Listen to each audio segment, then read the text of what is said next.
All right. Also in that Fox interview, Trump was asked why he never went after Hillary Clinton for her use of a private email server while she was Secretary of State. I'm going to take an issue with that question because let me tell you, as someone who covered it day in and day out, that matter was brought up frequently through the 2016 election. Watch. They all said lock her up, and I felt, and I could have done it, but I felt it would have been a terrible thing. And then this happened to me.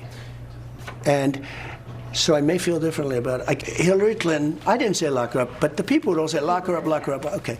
Then we won. And I said pretty openly, I say, all right, come on, just relax. Let's go. We're going to make our country great. So he points at himself and he says, I didn't say lock her up. Yes, you did.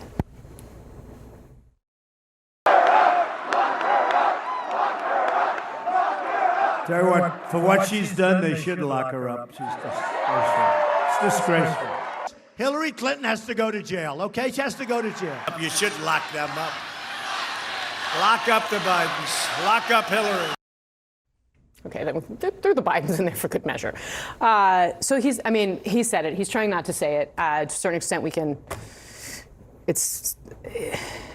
I almost want to put it into the category of nothing matters because it seems like, this is the thing we've been fighting with for so many years when Donald Trump has been on the stage. He did say it. Now he's trying to say he didn't say it. But the reality, none of this is none of it's productive. Well, a lot of things are productive. I just feel like I've seen before, you see it often with white folks convicted of white collar crimes, that the moment they get pulled into the system, all of a sudden it's biased, it's rigged, it's corrupt, I don't want to pay my taxes anymore, I can't believe I'm a part of this, and so on. And I think you're seeing playing out here on a national scale, because this is a very high profile figure, someone who has been brought into the system now saying the system's broken, rigged, corrupt, and I don't want to pay my taxes anymore. Yeah. Donald Trump has never said he doesn't want to pay his taxes. I just mean it's an argument brought by people because taxes fund prosecutors. That's all. Yeah. I don't know. He did obviously say it. They didn't lock her up, and they didn't go after her, which is interesting. If you talk to some Republicans out there in the hinterlands, they wonder why not. Think about all those people at the rallies who were chanting that. There were some people who were wondering why wasn't Hillary Clinton looked into more closely.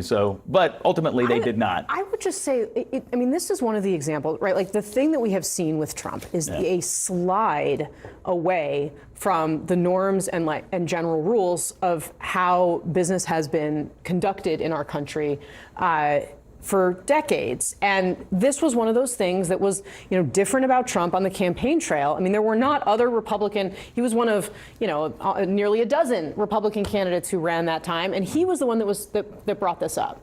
Yeah, this reminds me of something Trump once said. I think it was at a Veterans of Foreign Wars convention. He said to his supporters, what you see and what are reading is not what's happening. And sometimes I wonder if he just wakes up in the morning, tries to think of the most outrageous thing he can say and get away with, and he's sort of playing with us. And there's this challenge.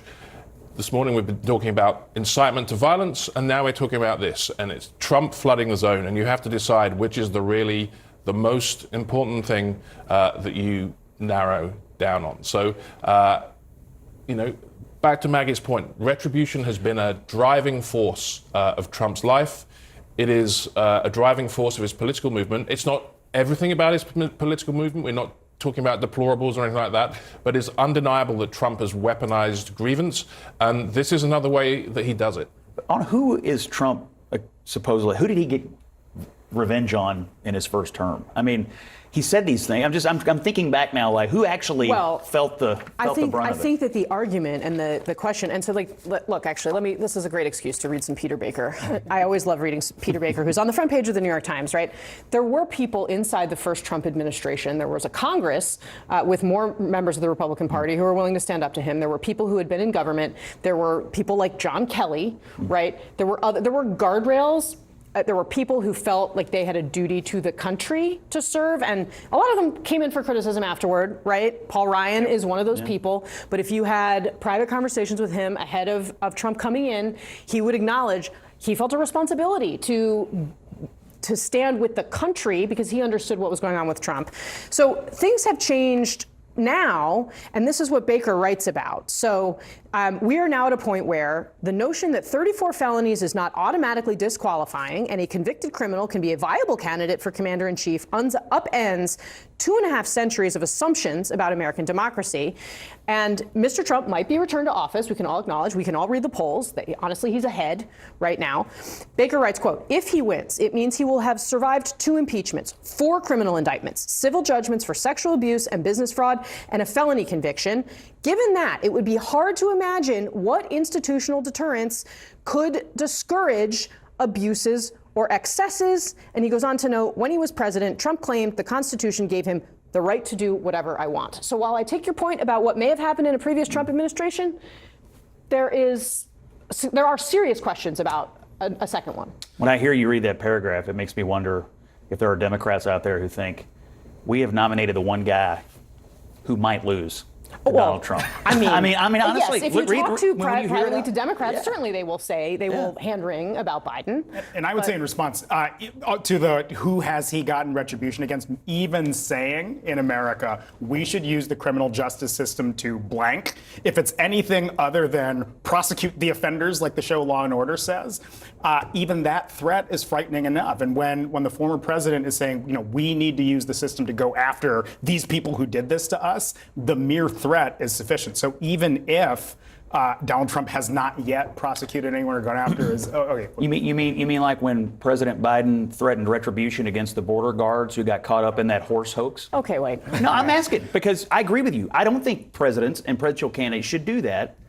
But let's not pretend like there hasn't been some hint of I will use my power to calling for sanctions or prosecution against someone who's engaged in wrongdoing. Can I have a wide shot, please, guys? Because this is what we're all doing. right, sorry. All right. Because Scott, the stakes are just much higher. The stage is much higher. We are in very new territory, as outlined. All right, joining me now to discuss is Catherine Lucy. She is White House reporter for the Wall Street Journal. Catherine, good morning to you. Good morning. So these are Trump's comments about his first comments about the prospect of a jail sentence, which of course does loom out there, especially with him expressing little remorse, which is of course something that is considered by judges in cases like this. What is your reporting around the reaction to the president's comments there? Yeah, certainly the president, we're not seeing a lot of remorse. He is, they're pretty clear it seems they're going to appeal. He is talking about this being politicized. And I think we'll continue to see more comments like that from him and his supporters. We did see, I think in your interview yesterday, Casey, Lara Trump saying that supporters should make their feelings known about this process at the ballot box. So that is one message they are putting out. But certainly, Republicans are really arguing that this is going to galvanize Trump supporters. And Democrats, I think, as you saw in that interview with Adam Schiff, are worried that, what will this mean? How will people react as this process moves forward? Right. And so we do have some of our first numbers in to try to get a sense of what kind of impact this has. There's a CBS YouGov poll that was released yesterday, and they asked, did Trump get a fair trial? They say 56% of respondents said yes, 44% said it was unfair. Now, that is not an unreasonable breakdown that also reflects the partisanship in the country. However, I will say in an incredibly close election, 56% is a basic landslide compared to where we could land. What does it tell you that that's how people are taking this in? Yeah, it is a very partisan country, and so I think that's part of it. I think a key question, I think there's two things. One is, how is this affecting approval ratings for Trump or Biden? And we haven't seen a ton of movement there yet. And so does that start to shift? Another thing I'm watching really closely is specifically how do what we call the double haters react to this? So people who don't like their options on either side, which is a small but potentially kind of pivotal piece of the electorate, right? Those who would prefer not to vote for Trump or Biden. Does this nudge those people in either direction? I think is really going to be a key question. Yeah, and I think I think we should put up the partisan breakdown in terms of who thinks this trial was fair. Let's take a look at those numbers, because among Republicans, only 14% believe the trial was fair, 86% was unfair. Now, that 14% is higher than the number of Democrats who think it was unfair. That 14% is not an insignificant number of Republicans, I have to say.